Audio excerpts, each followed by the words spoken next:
నమస్తే, welcome to Rudra TV. Cricket మైదానంలో ఆటగాళ్ల మధ్య గొడవలు, స్లెడ్జింగ్ సహజమే అయినప్పటికీ ఒక్కోసారి అవి హద్దులు దాటి పెద్ద వివాదాలకు దారితీస్తుంటాయి. ప్రస్తుతం శ్రీలంక వేదికగా జరుగుతున్న ట్రై సిరీస్ లో భారత యువ ఓపెనర్ 15 ఏళ్ల వైభవ్ సూర్యవంశీ ఆట కంటే ఎక్కువగా తన ప్రవర్తనతో నెగిటివ్ వార్తల్లో నిలిచాడు.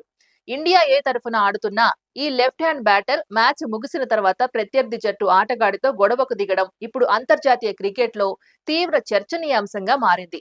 శ్రీలంక ఏ జట్టుతో జరిగిన ఉత్కంఠభరిత మ్యాచ్ లో ఇండియా ఏ టీం సూపర్ ఓవర్లో ఘోర పరాజయాన్ని చవిచూసింది. ఈ విజయానంతరం శ్రీలంక ఆటగాళ్లు ఆనందంతో జోష్లో ఉంటూ భారత ఆటగాళ్లను ఉద్దేశించి కొన్ని వ్యాఖ్యలు చేశారు. ఈ క్రమంలో తీవ్ర నిరాశలో ఉన్న వైభవ్ సూర్యవంశీ సహనం కోల్పోయి లంక ఆటగాడి దగ్గరకు వెళ్లి అతన్ని గట్టిగా పక్కకు తోసేశాడు. దీనికి ప్రతిగా సదరు లంక ఆటగాడు కూడా వైభవ్ ను వెనక్కి నెట్టడంతో మైదానంలో కాసేపు ఉద్రిక్తత నెలకొంది. వెంటనే మిగిలిన ఆటగాళ్లు అంపైర్లు జోక్యం చేసుకుని ఇరువురిని విడదీశారు. ఐసీసీ నిబంధనల ప్రకారం మైదానంలో ప్రత్యర్థి ప్లేయర్ ను భౌతికంగా నెట్టడం తీవ్రమైన నేరం కాబట్టి వైభవ్ పై నిషేధం పడే అవకాశం ఉంది. ఈ ఘటనపై శ్రీలంక క్రికెట్ జట్టు మాజీ manager Bryan Thomas social media వేదికగా అత్యంత దారుణమైన, వివాదాస్పదమైన వ్యాఖ్యలు చేశారు. వైభవ్ ప్రవర్తనను తప్పుపడుతూ, నేను ఇప్పుడే సూర్యవంశీ అహంకారాన్ని వీడియోలో చూశాను.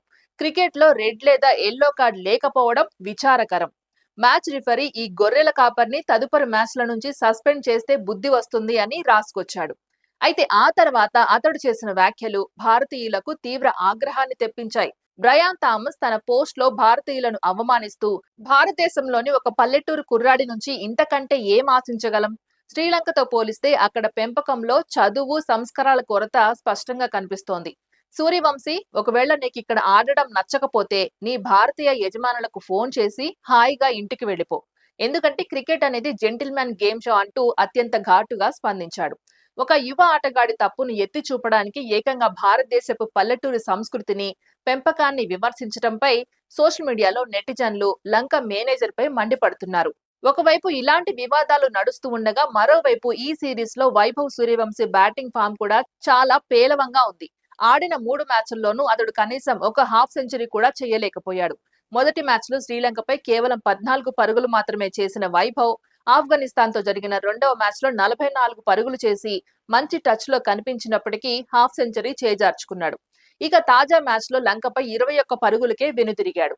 మంచి ఆరంభాలు లభిస్తున్నప్పటికీ వాటిని పెద్ద స్కోర్ గా మార్చడంలో విఫలమవుతున్న వైభవ్ ఇప్పుడు ఈ కొత్త వివాదంతో కెరీర్ లో పెద్ద సవాలును ఎదుర్కొంటున్నాడు.